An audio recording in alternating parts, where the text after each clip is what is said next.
Hey guys, and welcome back to Mower Repair. We're going to be taking a look at this Toro GTS. That stands for Guaranteed to Start. I'm going to guess it didn't at some point, that's why it's here. 6.5 horsepower Toro recycler. This thing has seen better days. We got the classic duct tape farmer fix here on the adjustment here. We got ourselves a, looks like a broken cable for our drive system. That goes down here to the front end, to that baby right there. We got a fairly loose starter cable, starter rope. We'll have to take a look at that and see what's happening with that, and exactly why this thing showed up alongside the road for me to pick up and revive. Let's check the oil in this sweetheart and see what we got. Ooh, we have some. And it's not real dirty, so fantastic. It's not completely full, but it's not completely empty either. Check and see what mystery the fuel tank has. It's not completely dry, but it might as well be. I guess it smells like gas. Ever since I had COVID a year and a half ago, still can't smell gas for sure. So it smells like something. So we'll let that slide.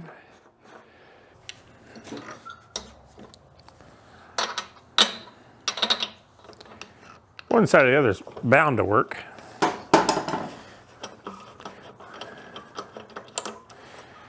This is a spark plug wrench out of an old motorcycle toolkit, back when motorcycles come with toolkits. Seems like a long time ago now.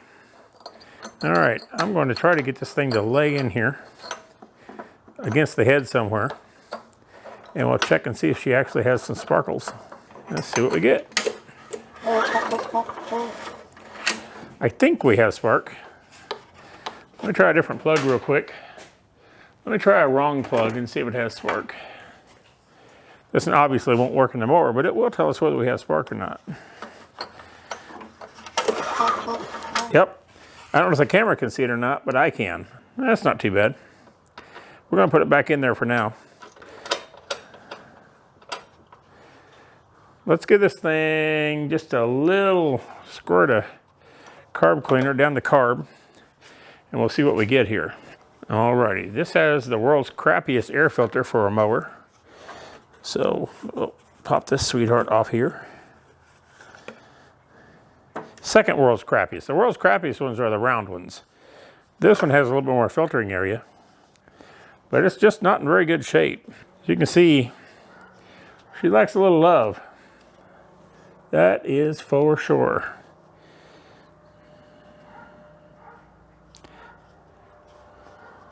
Yeah, that's that. We've got some carb cleaner. We'll give it a little bit of a drink. Pull her up a few times and see if she goes poof, poof, poof. Or yeah, your work.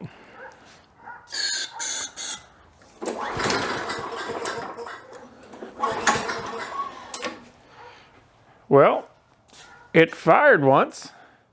That's something. Smells like it is running. Let me get another drink. We'll try that again.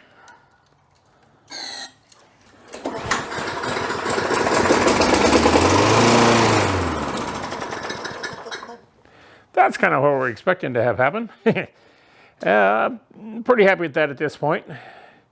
We'll go here and check and see what the heck is going on in the fuel. Got a feeling we're going to have some junk down here in what should be a jet, and it's probably not really a jet. All right, let's pull our top shroud off just so we can get into this thing a little bit better. We're probably going to check and see how plugged up the fins are anyway before we're done.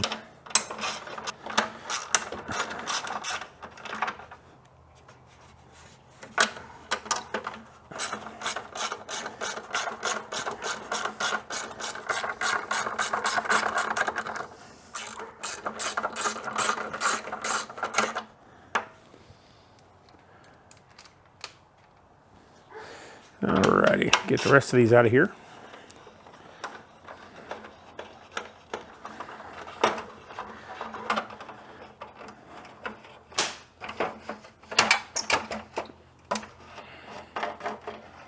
Because why wouldn't they make the hole big enough to get the oil filler out of? Now we can get into this just a little bit easier. I think, well, Let's go ahead and pop this off real quick, and we can check and just make sure we don't have any junk inside our cooling fins. That's going to be causing us a problem. So we'll do that. We'll pull the gas line off the fuel line. This line here, which is probably from the crankcase vent, I'm going to guess. No, that didn't come off very hard, does it? Get the gas line off, and then we'll go ahead and pull this up and see what we got. How much gas is still in it? That's the question. Yeah, that's what I figured. Pretty much none. Set that out of our way so we can get down to these screws. We got some littler ones on the front and some bigger ones on the back. Not a lot of junk down here. Well, we got this so exposed, we're going to go ahead and pull our carburetor off. It's going to be easier to pull it off at the elbow up here. So we'll have to drop the muffler off to get to these two screws. We'll take those out, and then we'll come in and undo our linkage. And bada bing, bada boom, our carburetor will be off. We'll lay that sweetness out of the way. Of course, that's not the same size. Let's see here. What do we got? Probably this.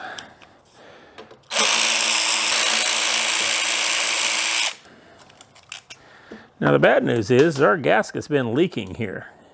This is interesting. Let me show you this. I think I just found the reason why this mower probably went to the curb. If we look on here, we can see that there's a piece of gasket right here that's folded in. There's another piece of gasket up here. Then we got that around here. Now let's look at this side of this thing. There's a big chunk of gasket missing. And it probably sucked it in. And that's why this is pushed in like this. It sucked this gasket in. And that's why we're seeing all this dirt and junk around here. It's been leaking. And that's going to make a lean run condition. It's going to make it hard to start. It's going to make it run poorly. And it's not going to have as much power. Because this thing's supposed to have a whopping 6.5 horsepower. With that air leak, it did not have 6.5 horsepower. All right, let's pull our linkage. All right, got all the loose stuff off the outside. Now we'll see if we can play guess a wrench and figure out what side we need to take that off. Look at that, wrong again. Second try. Seems to be the mantra here. Try number 2. All right, let's take a look inside our float bowl. Let's see exactly what's in here. This is probably our main jet as well, this bolt.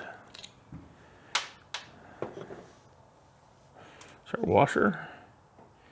And indeed it is. It doesn't look too spunky. Well, look at that, this is pretty clean.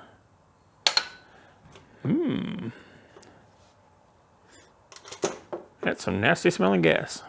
Let's pull our float out of here. A pair of pliers that are a little bit smaller than my gigantic fingers. There's a float needle, or float pin. Needle. Float and needle. Go ahead and pull this rubber off there. That's the gasket for the bowl. And the rest of that doesn't look too bad. My goodness, do we have an adjustment screw for the idle? And then it just, oh, look at that. That's a full-on adjustment screw there. Maybe that's just a pilot jet. I don't know. Let's take a look at it and see what we got.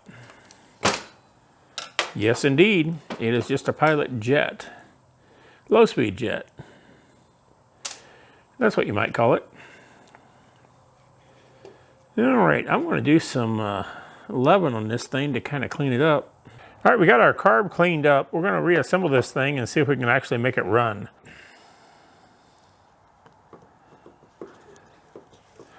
Alrighty, that's in there. And that's really all that goes in the bowl. So we'll go ahead and put our gasket back in place. She's not exactly stellar either, to say the least.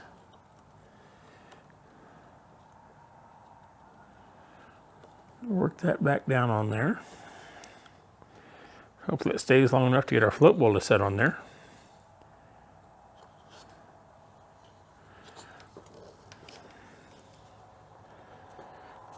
Maybe. gasket. Main jet slash bowl holder owner bolter thingy. It's a technical term.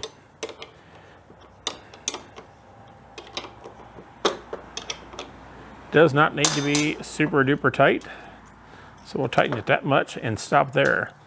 This is our pilot jet, and fuel flows in there and out of there, or vice versa, whichever case it is. We'll slide that sweetheart back in there. Once again, these brass jets do not need to be super duper tight.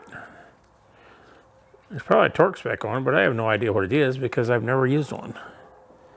I just seat them. And that's really all you need to do. Alrighty, this gasket looks like it's okay. This one here is not okay by any means. Alright guys, we made us a gasket out of a piece of a cereal box. Got that taken care of. Got this hanging back on here. I want to run this back down.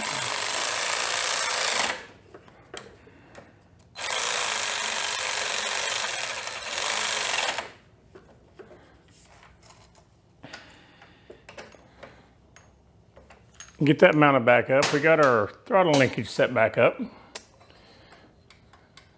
So that should be working fine. Put our muffler back on and put our shroud and stuff back on. Since all this is clean in here, there's really no reason to mess around in here. We're just going to put our muffler back on, then we'll put our shroud and stuff back on. All right, we'll put some fuel in it and see if this baby will run. All right, let's tug the rope and see what happens.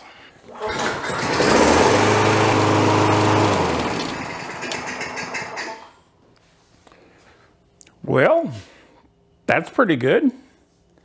Seems to run all right. What things we got to do yet? We're going to have to pull off this magical duct tape holded thingy-majigger here and actually rebend that so it catches on these things better.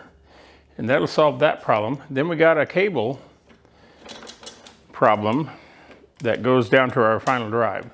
So let's pull that cable out of there and see exactly what we need to fix that little issue. It's a valuable lesson. If something doesn't come loose easy, there's probably something else holding it on. Holy cow, let me show you this cable. If it didn't break at the top, it was going to break at the bottom. You see how fuzzy this is right here. Tell you what, as a little experiment, let's start it up and see if it'll actually make the front wheels go or if we're just wasting our time. Fire this thing back up.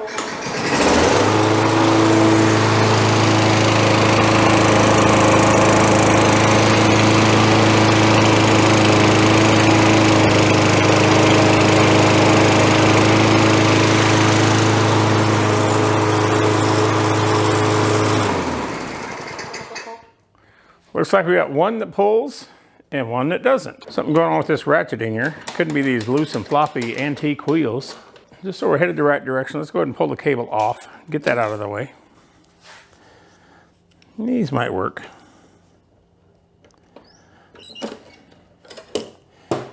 Indeed they did. Yeah, that's the end of that. Gee whiz.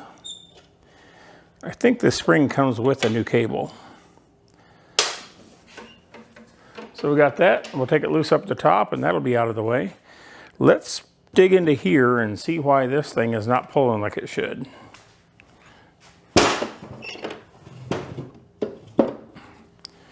We'll set that under there.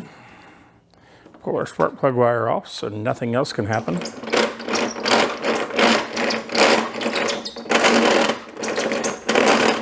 I don't know about you, but it sounds like a premium product. That looks like about a 13 or a 14. My goodness, first try.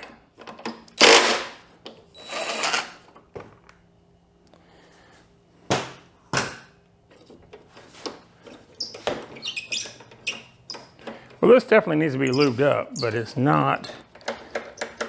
Our problem is our wheel. Our gear is all worn off here.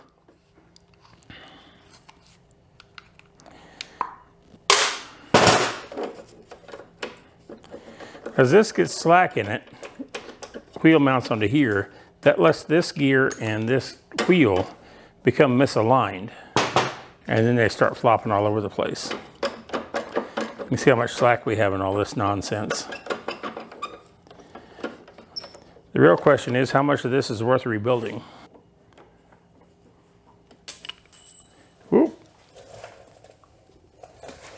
You know, my dad always called these kind of clips go to hell clips, because when they went off, they might as well just go to hell. You'll never find them again. But we found that one. Get our washer here off. There we go. It's going to be a... This is a directional thing, obviously. And we want to remember that when we turn it this way, it would clip past and it wouldn't go this way. So make sure we keep that in the right place. Another washer. Then we'll take this thing off. Another clip.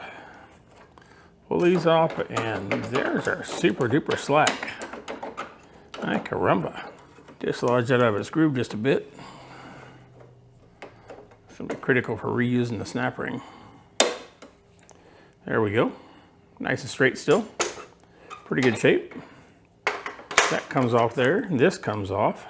I think this will probably do it. And indeedly do, it does. All right. That can come off, and then this should come off.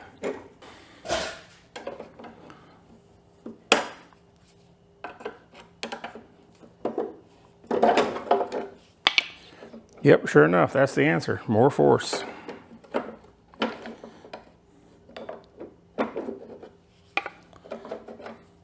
Look at that. It actually has a bearing in it.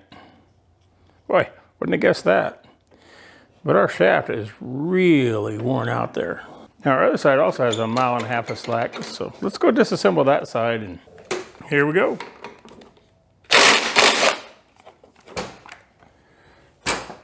Our wheel's off. Well, you can see this one's worn out too. It's just a matter of moments before that one takes a poop.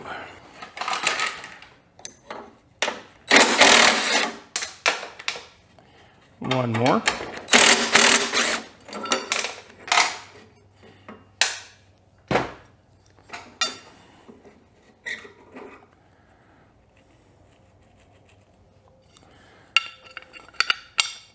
So there's slop here, and there's slop between this bearing and the shaft, but this shaft isn't ate up like the other side is. That's that. It's time to order some parts. Well, we got our parts in, and we're going to go ahead and put this drive back together. I've already assembled the other side, and now we're going to do this side. First thing we're going to do is assemble the actual holder that goes on here. This is a plate that actually mounts to the mower, kind of like that. This sits underneath here like this. This sits over the top of this with this part facing towards the wheel. So it's going to sit like that, and then this piece sits over the whole bunch of them. Since this is the right side, it's going to sit this way. And then we got to put the snap ring in here. There, it's in place. Get that baby to line up just a touch. There we go. Now we're going to take and put just a little bit of lube inside that bearing. Yeah.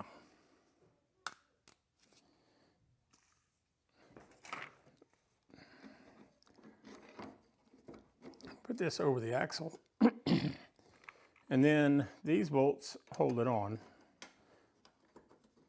They have a 13mm head, which is probably really 1/2 inch. And a nylocking nut that goes on the back side. So this is what we end up with. There's a gear on here that turns this way, a washer, a clip, and on the other side there's another washer, another clip, and then another washer. And that stacks up against that plate. So that's essentially what we got going on here. Now we'll set our wheel on. This has a washer that sits in here like this. That keeps the wheel from rubbing on that backing plate. It's another place we need a little lube on this bolt. So let's just give it a touch. I like using grease here instead of anything else.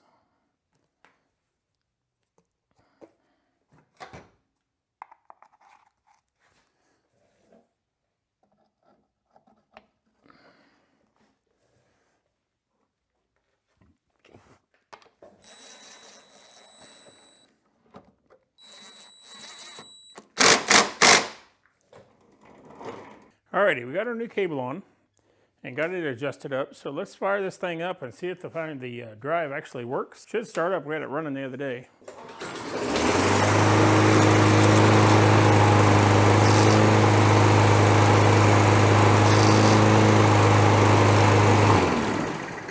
Well, I'm going to call that a win. All we got to do at this point is put our cover back on here, which we have. It's right here.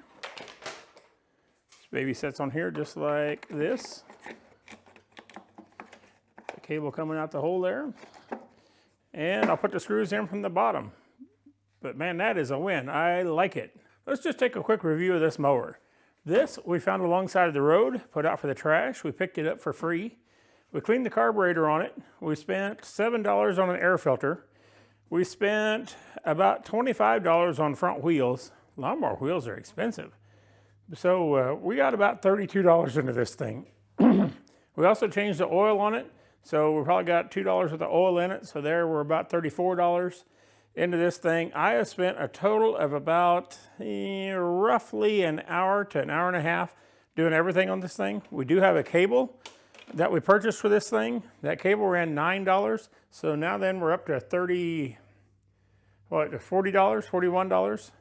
So we're $41 into this mower. And I don't know why it was left out beside the road outside. The drive didn't work. They got tired of pushing it. It sat long enough for the carburetor to set up on it, and that was it. That was the last straw for this mower for these people. Whoever it was. I don't know who had it. Like I say, we just picked it up off the side of the road. So there you go. For $41-ish, if my math is working anywhere near right, we have a perfectly functioning lawnmower. We'll use this lawnmower to bless somebody else and move it down the road. And once again, thanks for tuning in to Mower Repair. I really appreciate you watching these videos. I enjoy making them, and we're trying to actually get this thing up and off the ground. So make sure you hit the subscribe button, like the channel, like the video, and leave some comments down below. I'll be happy to answer them. Good, bad, obvious, inobvious, whatever you want to leave down there, that's just fine. I'll respond to all of them. Thanks for watching. God bless.